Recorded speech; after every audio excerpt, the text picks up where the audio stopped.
If you're just joining us, you've missed a 300-mile digital trail, a Vegas ghost disappearance, and the discovery of a silenced 9mm in a Chicago penthouse.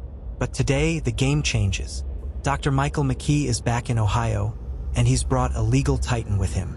Here is the summary of how we got here, and the new details from the January 23rd arraignment that could change everything. On the afternoon of Friday, January 23, 2026, Dr. Michael David McKee stood in a Franklin County courtroom to face the music. Dressed in a jail-issued uniform, the vascular surgeon remained stone-faced as the clerk read the 5-count indictment for counts of aggravated murder and 1 count of aggravated burglary, all carrying heavy firearm specifications. Through his counsel, McKee entered a plea of not guilty to every charge. But the real shockwave didn't come from the plea, it came from the woman standing next to him. McKee has officially hired Diane Menashe, a 27-year veteran of the Ohio legal system and an instructor at Harvard Law School's Trial Advocacy Workshop. Menashe is not just a lawyer. She is the closer you call when the stakes are life and death.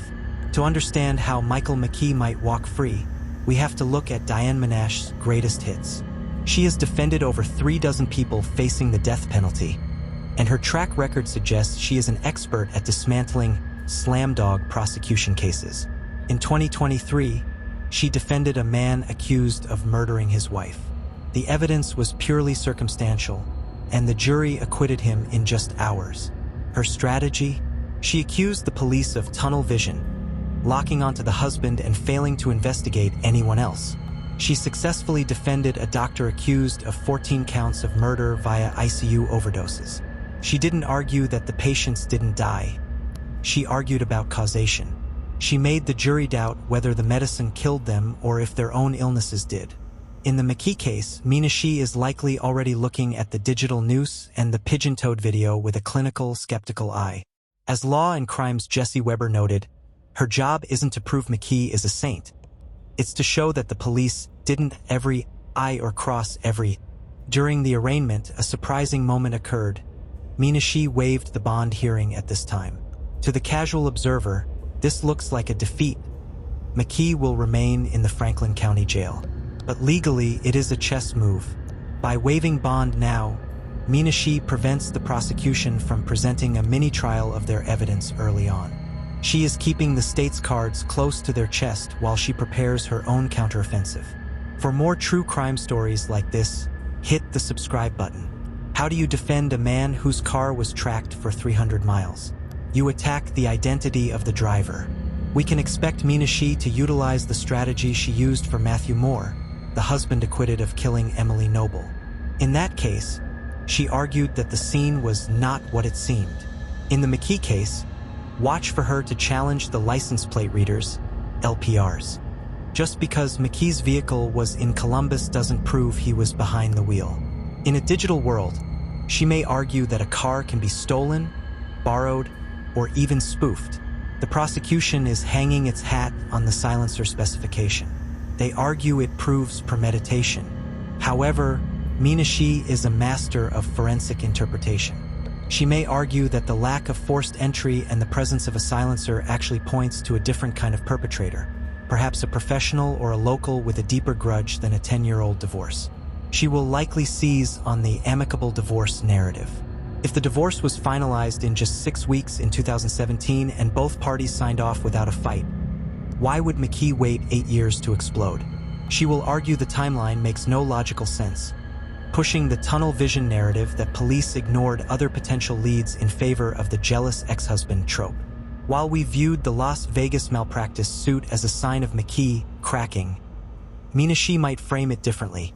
She could argue that McKee was a man so focused on his medical career that he was too busy to deal with frivolous lawsuits, and his disappearance was simply a high-stakes professional relocation to Rockford. She will attempt to rehumanize the stone-faced surgeon as a dedicated doctor being crucified by a circumstantial media circus.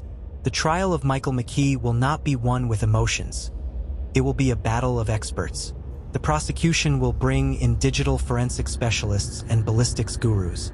Menashe will counter with her own team of world-class experts to challenge every ping, every pixel of video, and every microscopic groove on those 9mm casings. As Jesse Weber stated, "Justice for the Teeps is not injustice for Michael McKee." With Diane Menashe at the helm, the state of Ohio has just realized that putting this surgeon behind bars for life will be the hardest surgery they've ever performed. McKee didn't pick a local lawyer. He hired the woman who beat the state in the ICU murder case, signaling a multi-million-dollar defense. McKee's team chose to stay in jail rather than fight for bond, a strategic move to hide their defense strategy from the public. Prosecutors are using two different theories of aggravated murder, premeditation and felony murder, death during a burglary, to ensure that even if one theory fails, they can still get a life sentence. For more true crime stories like this, hit the subscribe button. The case that would eventually paralyze the city of Columbus began on December 30th, 2025. In a quiet, revitalized neighborhood known as Wineland Park, Dr. Spencer Tepe, a beloved local dentist, and his wife, Monique Tepe, were found executed in their second-floor bedroom. The scene was hauntingly quiet. Neighbors reported hearing no gunshots, and there was no sign of forced entry. The most devastating detail discovered by the first responding officers was the presence of the couple's two toddlers, aged 1 and 4. The children were physically unharmed but had been left alone in the house for hours with their deceased parents. The precision of the crime suggested a killer who was not only familiar with the home but possessed a terrifying level of clinical discipline.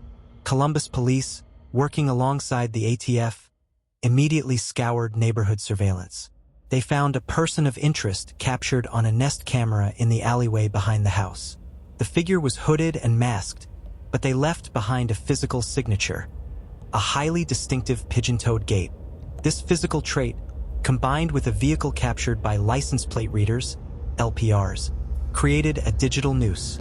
Investigators tracked this vehicle on a 300-mile journey from Columbus back to the suburbs of Chicago. The owner of that vehicle was soon identified as Dr. Michael David McKee, a 39-year-old vascular surgeon. The motive became instantly clear. McKee was Monique's ex-husband. As investigators dug into McKee's recent past, they discovered a man in the middle of a narcissistic collapse.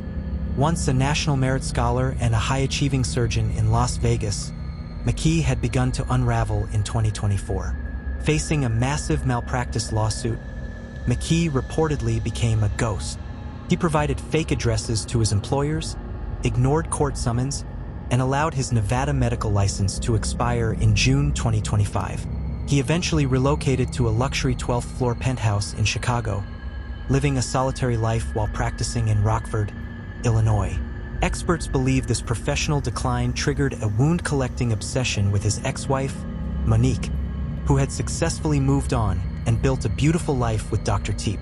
On January 10, 2026, the manhunt ended. Federal agents did not arrest the surgeon at a hospital or his luxury condo. They swarmed his vehicle at a Chick-fil-A in Rockford. Following the arrest, a search of his Chicago penthouse, Suite 1205, yielded the smoking gun. Forensic units utilized the Kneebeam database to find a preliminary match between a 9mm handgun found in McKee's apartment and the shell casings recovered from the murder scene. Even more chillingly, they found a firearm suppressor, silencer.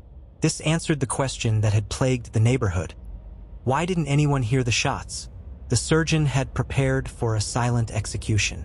The narrative of an amicable 2017 divorce began to crumble. While the legal papers were finalized in 6 weeks, new revelations from a secret ex-girlfriend revealed that McKee had been stewing in resentment for nearly a decade. He allegedly told people he had been ambushed by the divorce, claiming he came home to find Monique and their dog gone. This victim complex, paired with his medical training, created a lethal combination. Prosecutors began to build a case that this wasn't a crime of passion, but an 8-year tactical plan. By the time McKee was extradited back to Ohio in late January, the stone-faced surgeon was facing the weight of a 5-count indictment, including aggravated murder and aggravated burglary. As McKee arrived in Columbus, the legal landscape shifted dramatically. He didn't just hire a lawyer, he hired Diane Menashe, a 27-year veteran of high-stakes murder trials and a Harvard-trained advocate. Menashe is known for winning the unwinnable. Her history of securing acquittals in cases with overwhelming circumstantial evidence, like those of Dr. William Husel and Matthew Moore, signaled that the defense was going to attack the prosecution's digital noose with a forensic scalpel. Menashe's strategy became clear at the January 23rd arraignment. Waive bond, plead not guilty, and prepare for a war over reasonable doubt. We now find ourselves at a crossroads. Michael McKee is held without bond in the Franklin County Jail. The state has the gun, the car data, and the motive. The defense has the most powerful lawyer in the state and a plan to dismantle the police investigation as a case of tunnel vision. The stone-faced X has returned to the scene of the crime, and the trial of the decade is about to begin. The surgeon who once specialized in the flow of blood is now accused of stopping it forever in the bedroom of the woman he once swore to love. And as always, you've been watching True Crime Story Vault, where every story is told with facts, empathy, and respect for those who can no longer speak for themselves. For more true crime stories like this, hit the subscribe button and comment your thoughts below. Until next time, remember, the truth is never buried.